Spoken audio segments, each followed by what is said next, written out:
PBS was planning on funding and airing a documentary titled Citizen Koch, and as you can imagine, it wasn't going to be very nice to the Koch brothers. It has to do with the influence of money in politics, and last minute they decided we're going to pull funding, we're going to pull this documentary, because the Koch brothers actually do fund PBS to some extent, and they didn't want to ruffle anyone's feathers.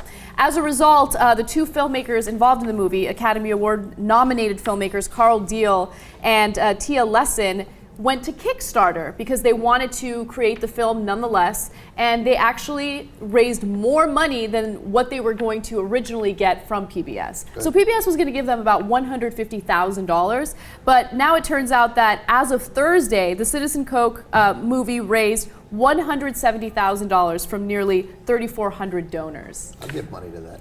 Yeah, that's a terrific story. So it's interesting. They had PBS had allowed another movie that had the Kochs in it. It was about a building on Park Avenue, and the Kochs, David Koch happened to live there. David Koch also happened to be on the board of PBS, and he was not happy about it. And of course, that's part of how they control the media. Well, that's why they were thinking of buying more newspapers, which are a money-losing business, but it's for marketing, it's for propaganda, etc. And so eventually David Koch left the board of PBS in a huff.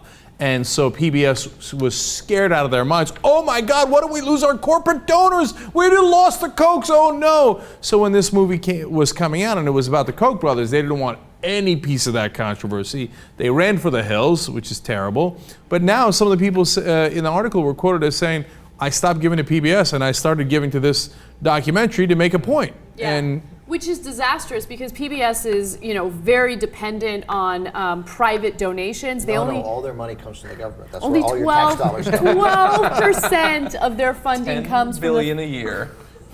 From the federal government. Only 12%. It's kind of amazing. Okay, now the problem though is that the remaining 88%, a lot of it comes from you and I. No, well, you. If I got any money, I give it to the Young Turks.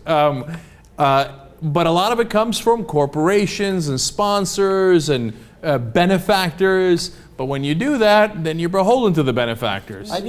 This may have happened. There may be a lot of stories about this. I've not ever heard of PBS buckling under directly to benefactor pressure. I mean, basically, look, it's how it works it's how it should work in the United Kingdom with the BBC. They fund it, but they don't.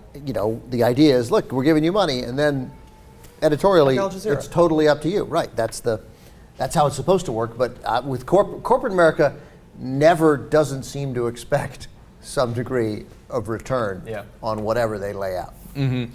And in this case, it was a big story about the earlier movie, and there's no question that David Koch was upset about it and pulled out, and there's no question that PBS was very concerned about that reaction. Yeah, it's too bad. And so we're clear on this. They had previously agreed and told all along the filmmakers that they would fund that $150,000.